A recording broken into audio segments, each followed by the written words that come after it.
Hi, this is Brother Barnes, and let's talk about converting from Celsius to Fahrenheit and from Fahrenheit degrees to Celsius degrees. This is temperature. Let's say that we know that it's 0 degrees Celsius. We saw that on the bank sign.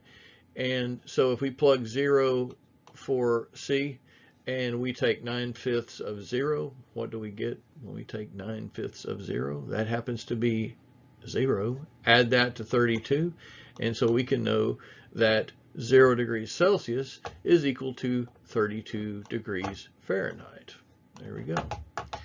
Well, what if it was 32 degrees outside Fahrenheit on the bank sign? Well, how many degrees Celsius is that? Well, if we plug the 32 into the equation, 5/9 parentheses F minus 32, 32 minus 32 is what? Once again, that is 0, and 5/9 of 0 is what? That is 0.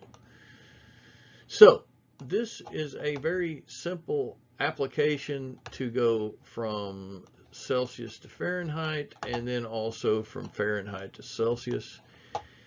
If you had different numbers, it might require a calculator to perform this task.